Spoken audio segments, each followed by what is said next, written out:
પહેલાં તો બે જગ્યાએ થશે, સિવિલ કોર્ટમાંય થશે અને રેવન્યુ કોર્ટમાં પણ થશે. પણ સિવિલ કોર્ટમાં ધોરા આવી જાય ને થોડા થોડા તેથી વારો આવે, એના કરતાં રેવન્યુ કોર્ટમાં અડધું કામ કરી લેવાય.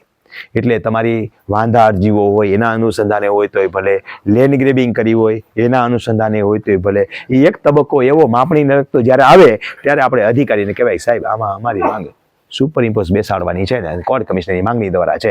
અથવા તો સાદી માપણીનો વિષય આવતો હોય, બાજુના આપણા ભાઈઓ ન લેવા હોય ભેગા, તો સાદી માપણી કરાવે ને, હિસાબ માપણી કરવી નથી. મારા બે વચ્ચેનો ડિસ્પ્યુટ છે, આ ભાઈને ક્યાં બીજા ભેગા ખદેડવા, પાછો એનો વળી નવો થાય એને કબજો છોડવો તો અમારા બે વચ્ચે કહેવાય કે ભાઈ આમાં કોર્ટ કમિશનર બે માપણી કરાવી દો, એટલે આપણું કામ પૂરું થઈ જાય. કારણ માપવા દેવા તૈયાર નથી અથવા હું તૈયાર નથી, બરોબર, તો એ રીતે બે રીતે માપણી થાય. ત્યાં આપણે તૈયાર નથી તો જે ડિસ્પ્યુટેડ મેટર હાલતી હોય, જે જગ્યાએ કંઈક વાંધો હાલતો હોય અને માપણી સાથે રિલેટેડ હોય, તો આપણે માપણી માટેનું કોર્ટ કમિશનર માગી શકીએ.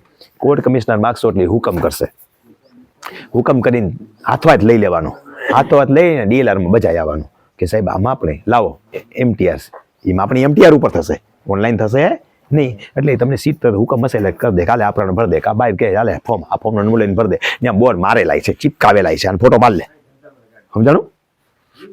એટલે ફોટો પાડ લેવાનો તમારી, એ પણ માપણી અરજી લખીને દઈ દેવાની. પછી એના પૈસાનું ચલણ દે તમને, 4 કોપી ભરવાનું હોય, ટ્રેઝરીનું ચલણ હોય, બધું હરખું જ આવે. એમાં એનો સિક્કો મરાવવાનો, પર બધા પૈસા નહીં ભરવાના, કે સરકારના ક્યાં ખાતામાં જશે હોય છે ને ચલણમાં, કે ચલણના કામ કેટલાય કર્યા છે.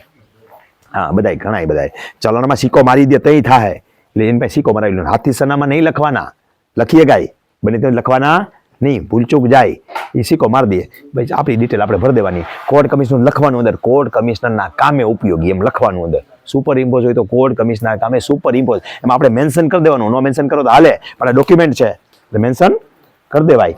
પછી માપણી જાય, માપણી થઈને આવે, કોપી આપણને નહીં આપે કોર્ટ કમિશનર વાળી, એમાં લખ્યું છે ને સરકારી કામે, કોર્ટના કામે, એ સમજાવી ગયું છે આપણે ગઈકાલે, બરોબર. ત્યાં ટીક આઉટ કરવાનું કોપી માગતી વખતે, બંધ કવરમાં દે, બહાર જઈને કવર ખોલી નહીં નાખવાનું, ગઈ ભેંસ પાણી મેં, એ બંધ કવરમાં દે, એ તમારે જે તે અધિકારીને દેવાનું છે. જે તે અધિકારી તારીખ નિયત કરશે તેથી મારે નાને બે હાજર રહેવાનું છે, આ હાજર ન દે ખોલી નાખશે, પછી કોપી આને દે.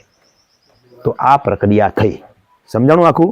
આ થયું કોર્ટ કમિશનર, એમાં સુપર ઇમ્પોઝ જ થયું, સુપર ઇમ્પોઝ આપણે એની પ્રક્રિયા આગળ થાય.